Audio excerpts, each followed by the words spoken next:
आदि पुस्तक 44 অধ্যায়। বেঞ্জামিনকে কেন্দ্র করে নাটকীয় একটি ঘটনা। যোসেফ তার বাসভবনের অধ্যক্ষকে এই নির্দেশ দিলেন, ওদের বোড়ায় যতটা খাবার জিনিস ধরে ততটাই ভরে দাও, আর প্রত্যেকের বোড়ার মুখে তার নিজের দেওয়ার উপর রেখে দাও। আর সবচেয়ে ছোট ভাইটির বোড়ার মুখে রেখে দাও খাদ্যশস্যের দাম হিসেবে দেওয়া তার রূপো, আর সেই সঙ্গে আমার সেই পেয়ালাটি যেটি রূপোর তৈরি। অধ্যক্ষ যোসেফের কথা মতো কাজ করলেন। ভোরের আলো ফুটতেই গাধাগুলো সমেত ভাইদের রওনা করিয়ে দেওয়া হলো। শহর থেকে বেরিয়ে তারা অল্প কিছু দূর এগিয়ে গেছেন। এমন সময় যোসেফ তার বাসভবনে অধ্যক্ষকে বললেন, তুমি এখনই ওদের পিছু পিছু ধাওয়া করো। ওদের ধরে ফেলা মাত্রই ওদের এ কথা বলো, উপকারের প্রতিদানে কেন এমন অপকার করলেন আপনারা? ওই যে পেয়ালাটি, ওটি তো আমার মনিবের নিজস্ব পানপাত্র। তাছাড়া ওটিকে তিনি ভাগ্য গণনার কাজেও ব্যবহার করেন। অমন কাজ করে আপনারা কিন্তু খুবই অন্যায় কাজ করেছেন। ভাইদের ধরে ফেলা মাত্রই অধ্যক্ষ ওই কথাগুলি বললেন। তারা উত্তর দিলেন, হুজুর, অমন কথা কেন বলছেন আপনি? না, আপনার এই দাসেরা যে অমন কাজ করবে কখনো যেন তা না হয়। আপনি তো জানেন, সেদিন আমাদের বোড়াগুলোর মধ্যে আমরা যে রূপগুলো পেয়েছিলাম তা তো আমরা কানান দেশ থেকেই আপনার কাছে আবার নিয়ে এসেছি। তাহলে আমরা যে আপনার মনিবের বাড়ি থেকে সোনা বা রূপো চুরি করতে যাব তা কি করে সম্ভব? আপনার এই দাসের কারোর কাছে যদি ওই পেয়ালাটি পাওয়া যায় তাহলে তাকে মরতেই হবে। তাছাড়া আমরা নিজেরাই তখন হুজুরের কৃতদাস হয়ে থাকব। অধ্যক্ষ তখন বললেন, বেশ তো, তোমাদের প্রস্তাব মেনে নিলাম। তবে যার কাছে পেয়ালাটি পাওয়া যাবে শুধুমাত্র তাকেই আমার দাস হয়ে থাকতে হবে, বাকি সবাইকে ছেড়ে দেওয়া হবে। তখন দেরি না করে তারা প্রত্যেককে নিজের নিজের বোড়া মাটিতে নামিয়ে রাখলেন। প্রত্যেকে নিজের নিজের বোড়া খুলে ফেললেন। তারপর অধ্যক্ষ জ্যেষ্ঠ থেকে শুরু করে কনিষ্ঠ পর্যন্ত সকলে বোড়ায় তল্লাশি করলেন। শেষে পেয়ালাটি পাওয়া গেল বেঞ্জামিনের বোড়ার মধ্যে। মনের দুঃখে তারা তখন নিজের পোশাকটি একবার ছেড়ে দিলেন। তারপর তারা প্রত্যেকে নিজের নিজের গাধার পিঠে সর্ষের বোঝা আবার চাপিয়ে দিয়ে শহরে ফিরে চললেন। জুদা ও তার ভাইরা তখন যোসেফের বাসভবনে আবার ঢুকলেন। তখন যোসেফের সামনে এসে তারা মাটিতে লুটিয়ে পড়লেন। যোসেফ তো তখন বাড়িতেই ছিলেন। তিনি তাদের বললেন, এ কি করলে তোমরা? আমার মতো মানুষে যে গণনাবিদ্যা জমা আছে তা কি তোমরা জানো না? জুদা উত্তর দিলেন, হুজুরকে আমাদের কী বা বলার আছে? নিজেদের সপক্ষে আমরা আর কী বা বলতে পারি? আমরা যে নির্দোষ সে কথা কি করেই বা প্রমাণ করতে পারি? আপনার এই দাসেরা যে অপরাধী ঈশ্বর নিজেই সে কথা তো প্রকাশ করেছেন। তাই যার কাছে ওই পেয়ালাটি পাওয়া গেছে শুধু সে নয়, আমরা এখন হুজুরের দাস হতে রাজি আছি। কিন্তু যোসেফ বললেন, না, আমি যে অমন কাজ করব তা হতেই পারে না। পেয়ালাটি যার কাছে পাওয়া গেছে সেই শুধু আমার কৃতদাস হবে। তোমরা বাকি সবাই নির্বিঘ্নেই তোমাদের পিতার কাছে ফিরে যাও। জুদা এবার এগিয়ে এসে বললেন, হুজুর, দয়া করে আপনার এই দাসকে অনুমতি দিন। হুজুরের কাছে সে একটি কথা নিবেদন করবে। আপনি তো স্বয়ং ফারাওরই সমান। এই দাসের উপর যেন রাগ করবেন না। হুজুর, সেদিন আপনি যখন আপনার এই দাসেদের জিজ্ঞাসা করেছিলেন আমাদের পিতা কিংবা অন্য কোনো ভাই আছে কি না, আমরা তখন হুজুরকে বলেছিলাম, হ্যাঁ, আমাদের বৃদ্ধ পিতা এখনো আছেন, আর তার বৃদ্ধ বয়সের সন্তান আমাদের একটি ছোট ভাইও আছে। তার এই ছেলেটির সহোদর ভাই মারা গেছে, তাই সে এখন তার মায়ের সন্তানদের মধ্যে একাই বেঁচে আছে। বাবাও তাকে খুবই স্নেহ করেন। আপনি তখন আপনার এই দাসদের বলেছিলেন, ওকে তোমরা আমার কাছে নিয়ে এসো, যাতে আমি নিজের চোখেই ওকে দেখতে পাই। উত্তরে আমরা হুজুরকে বলেছিলাম, ছেলেটি পিতাকে ছেড়ে অন্য কোথাও যেতে পারে না। সে পিতাকে ছেড়ে অন্য কোথাও গেলে পিতা তো দুঃখে মারাই যাবেন। আপনি কিন্তু তখন আপনার এই দাসদের বলেছিলেন, তোমাদের ওই সবচেয়ে ছোট ভাই যদি তোমাদের সঙ্গে এখানে না আসে, তাহলে তোমরা কিন্তু আমার সঙ্গে আর দেখা করতে পারবে না। তাই আমরা তখন আপনার দাস আমাদের পিতার কাছে ফিরে গেলাম। তখন তাকে আমরা হুজুরের সব কথাই জানালাম। আর যখন পরে তিনি আমাদের বললেন, তোমরা আবার মিশরে গিয়ে আমাদের জন্য কিছু খাদ্যশস্য কিনে আনো। তখন আমরা উত্তর দিলাম, না, আমরা ওখানে আর যেতে পারবো না। আমাদের ছোট ভাইয়ের সঙ্গে না থাকলে তবেই যেতে পারবো। কেননা ছোট ভাইয়ের সঙ্গে না থাকলে ওই মানুষটির সঙ্গে আমাদের দেখা করা সম্ভব হবে না। তখন আপনার দাস আমার পিতার উত্তরে বললেন, তোমরা তো জানো আমার স্ত্রী রাখেল আমার 2 ছেলে জন্ম দিয়েছিল।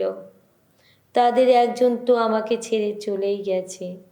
সেদিন তো আমি বলেছি তাকে নিশ্চয়ই কোনো জন্তু ছিঁড়ে টুকরো টুকরো করে ফেলেছে। তাই সে থেকে আজও পর্যন্ত তাকে আমি তো আর দেখিনি। তোমরা যদি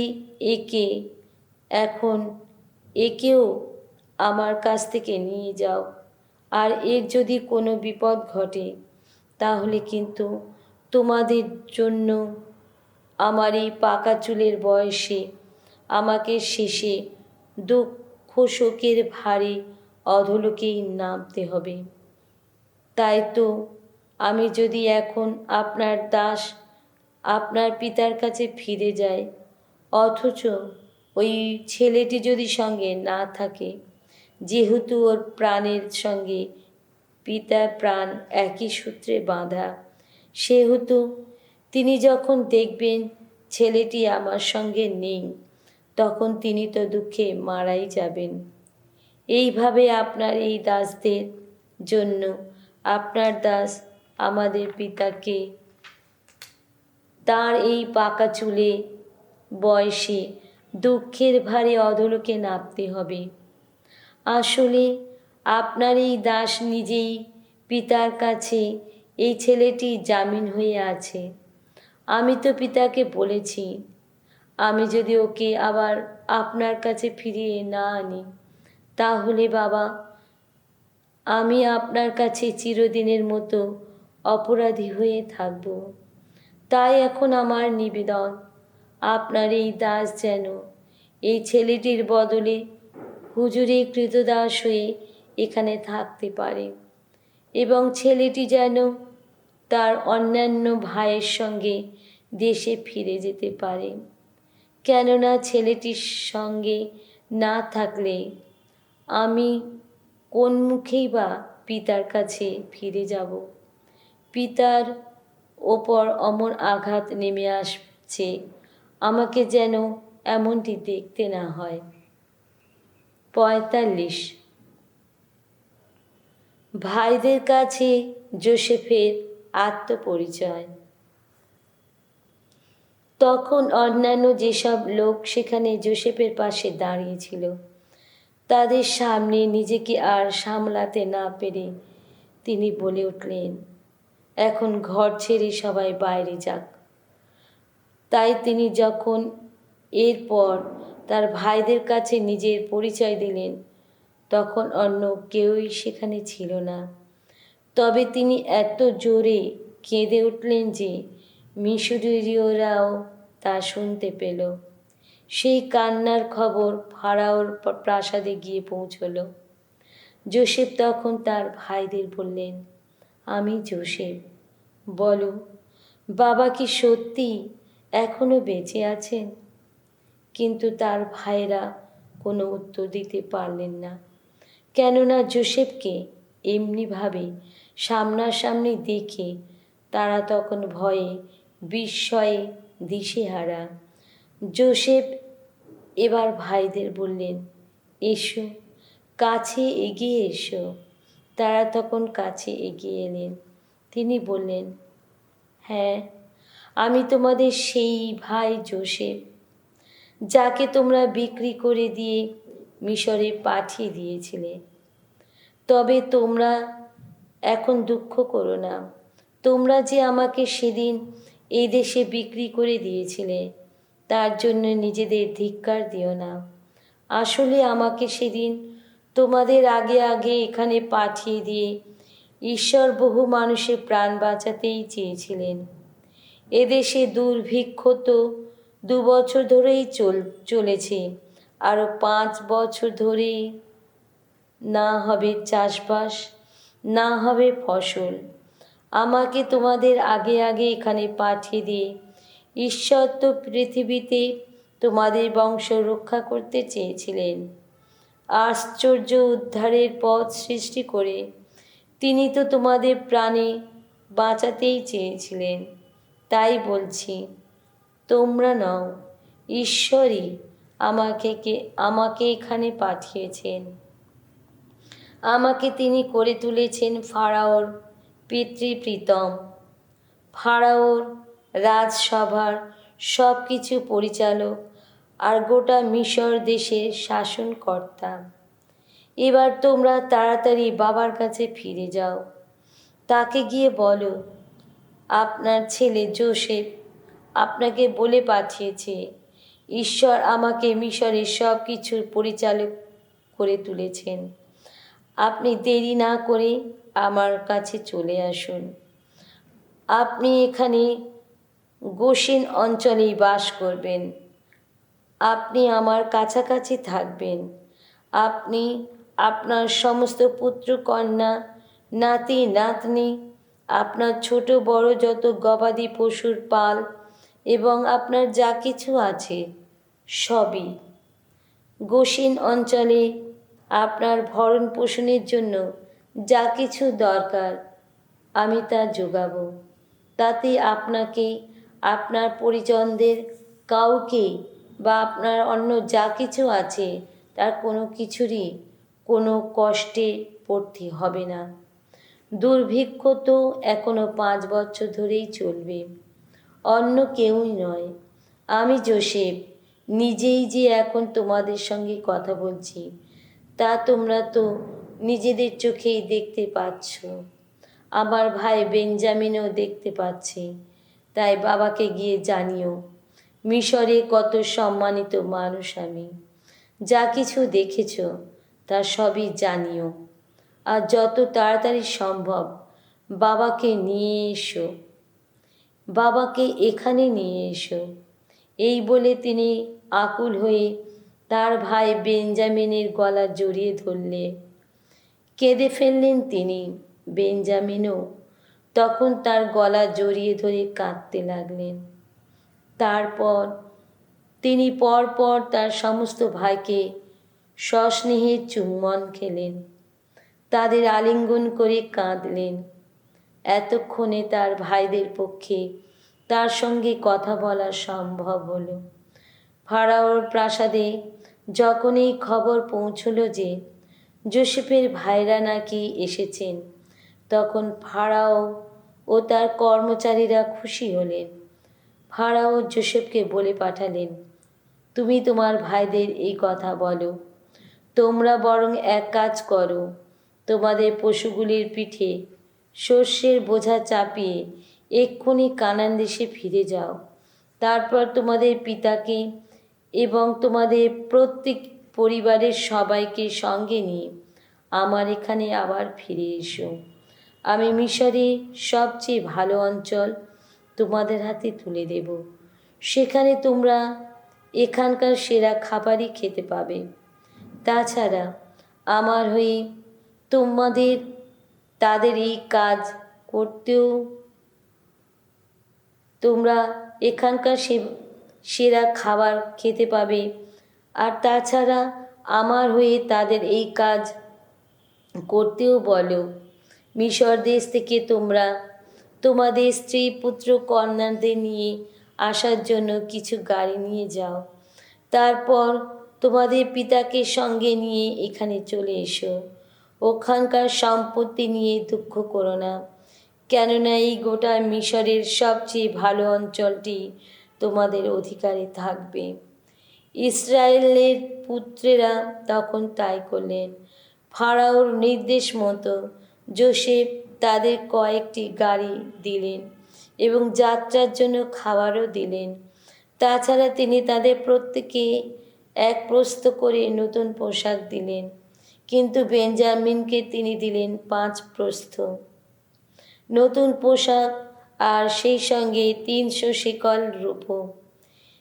এদিকে পিতার কাছে পাঠিয়ে দিলেন 10টি গাধার পিঠে বোঝাই করা মিশরের সেরা যত জিনিস, আর পিতার যাত্রাপথের খোরাক হিসাবে 10টি গাধীর পিঠে বোঝাই করা যত শস্য, রুটি আর অন্যান্য খাবার। তারপর তিনি ভাইদের বিদায় জানালেন। তারা তখন রওনা হলেন। এই সময়ে তিনি তাদের বললেন, পথে নিজেদের মধ্যে ঝগড়াঝাটি বাঁধিও না যেন। মিশর দেশ থেকে যাত্রা করে তারা যখন শেষে কানান দেশে তাদের পিতা যাকবের কাছে এসে পৌঁছলেন, তখন তারা তাকে এই খবরটি জানালেন যে যোসেফ এখনও বেঁচে আছে। তাই এখন গোটা মিশর দেশের শাসনকর্তা এই কথা শুনে যাকবের মনটা কেমন যেন বিষম হয়ে বিবশ হয়ে পড়ল। তাদের কথা বিশ্বাস করতে পারলেন না তিনি। তবে যোসেফ তাদের যা কিছু বলেছেন, তারা যখন এইসব কথা তাকে শোনালেন, আর যোসেফ তাকে নিয়ে আসার জন্য যে গাড়িগুলো পাঠিয়েছিলেন, তিনি যখন সেগুলো দেখতে পেলেন, তখন তার অন্তরে প্রাণ যেন আবার জেগে উঠল। তিনি তখন বলে উঠলেন, আমার ছেলে যোসেফ যে বেঁচে আছে এ যথেষ্ট। ওখানে অবশ্যই যাব আমি। মরবার আগে ওকে একবার চোখের দেখা দেখতেই হবে আমার। সামসঙ্গীত 28। ওগো ভগবান, আমি ডাকছি তোমায়। ওগো শক্তিশৈল আমার, থেকো না নীরব। তুমি যদি মৌন থাকো, আমার দশা তো হবে তাদেরই মতো। রসাতলে নেমে যায় যারা, আমার এই মিনতির ডাক শোনো।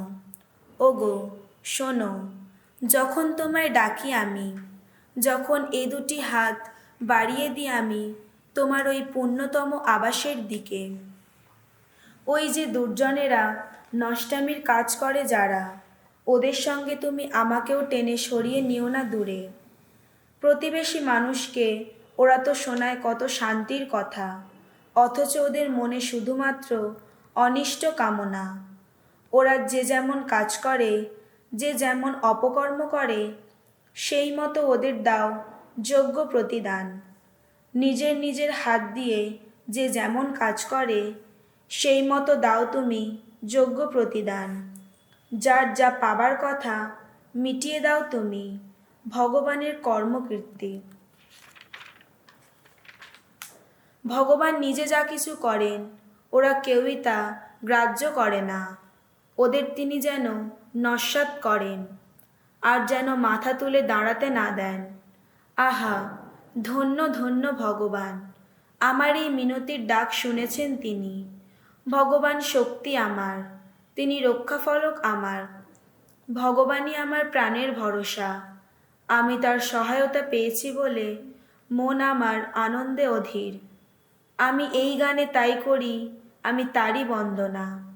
ভগবান নিজেই তার আপন জাতির শক্তির আধার, তার অভিষিক্ত জনের ত্রাণাশ্রয় তিনি। তোমার এই আপন জাতিকে ওগো করো পরিত্রাণ। তোমার এই আপন মানুষ যারা, তাদের ধন্য করো তোমার আশিসে। তাদের পালন করো, তাদের বহন করো চিরদিন ধরে।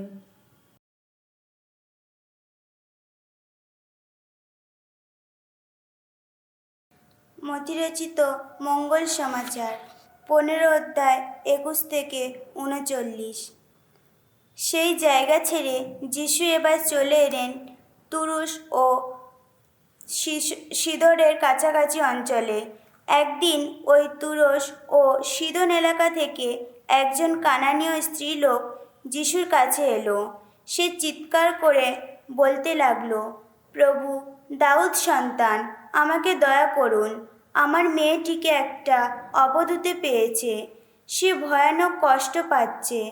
কিন্তু যিশু তার কথার কোনো উত্তর দিলেন না। তখন তার শিষ্যরা কাছে এসে তাকে অনুরোধ করে বলতে লাগলেন, ওকে বরং খুশি করেই বিদায় দিন। ও তো আমাদের পিছনে পিছনে চিৎকার করেই চলেছে। উত্তরে তিনি বললেন, আমাকে শুধুমাত্র ইসরায়েল বংশের হারানো মেষগুলির কাছেই পাঠানো হয়েছে। কিন্তু এই সময় স্ত্রীলোকটি এসে তার সামনে প্রণত হয়ে তাকে বলল, প্রভু, আমাকে সাহায্য করুন। তিনি তখন উত্তর দিলেন, সন্তানের খাবার নিয়ে তা কুকুরের সামনে ফেলে দেওয়া তো উচিত নয়। সে বলল, ঠিক কথা প্রভু, কিন্তু মনিবের টেবিল থেকে যেসব খাবারের টুকরো পড়ে তা তো কুকুরেও খেতে পায়। উত্তরে যিশু তখন বললেন, মা, তোমার বিশ্বাস সত্যিই গভীর। বেশ, তুমি যা চাইছো তাই হোক। আর সেই মুহূর্তেই তার মেয়েটি ভালো হয়ে উঠল।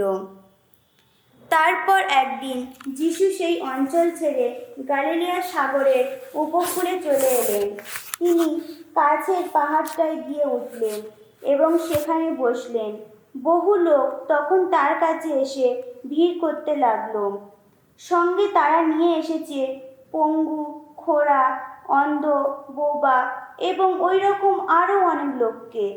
এদের তারা যিশুর পায়ের কাছে এনে রাখল। তিনি এদের সকলকেই সারিয়ে তুললেন। এইভাবে বোবা কথা বলছে, পঙ্গু সুস্থ হয়ে উঠছে, খোঁড়া হেঁটে বেড়াচ্ছে, আর অন্ধ চোখে দেখতে পাচ্ছে। লোকেরা এইসব দেখে অবাক হয়ে গেল। তারা তখন ইসরায়েলের ঈশ্বরের বন্দনা করতে লাগলো। এই সময় যিশু তার শিষ্যদের কাছে ডেকে বললেন, এই সব লোকদের জন্যে আমার বড় দুঃখ হয়। এরা আজ 3 দিন ধরে আমার সঙ্গে রয়েছে, আর এখন এদের কাছে খাবার মতো কিছুই নেই। আমি এখন এদের এমন উপসী অবস্থায় ঘরে পাঠাতেও চাই না, তাহলে এরা হয়তো পথেই অজ্ঞান হয়ে পড়বে। শিষ্যরা